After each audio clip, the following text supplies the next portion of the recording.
Actually really good.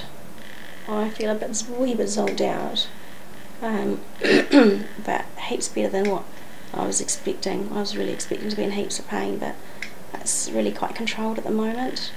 That's great. I've been able to sit up and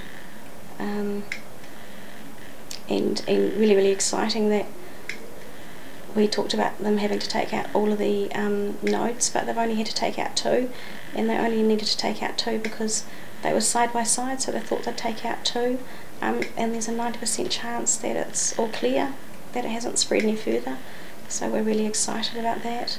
We won't know for another week or so if it is definitely clear, but it's great to have come back from theatre and be able to say in recovery, oh, have they taken out all of my nodes, and to have the recovery nurse say no.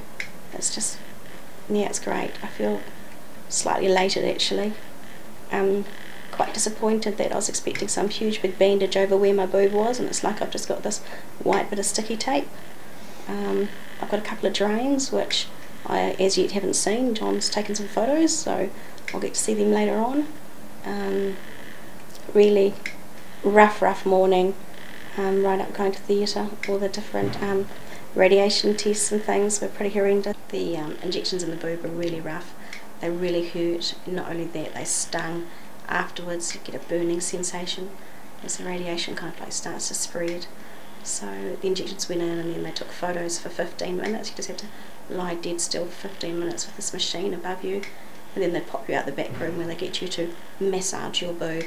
Really, they want you to fiddle with your boob so you can get the radiation moving around so they can take better pictures.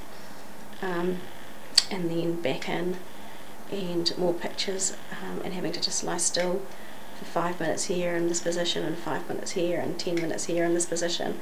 But the machine is so low on you that I'm lying flat on my back, and the machine, you can feel it just above your nose. It's just basically touching your nose. That's how low down it is. You're really quite confined. Lots of tears this morning. Eyes just wouldn't stop running, and I think it was just absolutely so overwhelming. The nursing staff were all great, and then from there we went back to like the holding pen. We ended up having to wait for about 40 minutes before it was my turn, and then I did panic in the anaesthetist room, and I just thought, oh, I just got myself so wound up and scared. But good old breathing exercises, some deep breathing, and off to sleep I went. Woke up in recovery and felt great in recovery, and then woke up again as they took me down to the ward, and Adam was here, and it's just been quite a crazy afternoon. Just like sleeping, waking. I'm not too uncomfortable. I did try and turn recently and it did hurt, but I can certainly move my arm and things around and it's all okay. Maybe it's early days and I'm probably up to the eyeballs full of some wonderful stuff. They want to get me off. I'm on fentanyl at the moment, but they want to get me off it pretty quickly because I do tend to have a sensitive reaction to many things, and they want to get me off it pretty quick and onto tramadol and panadol as quick as possible. All the flannels over me. I'm feeling really hot and flushed tonight, but all in all I'm just feeling 1,000 times better than what my expectation was of how it was going to be.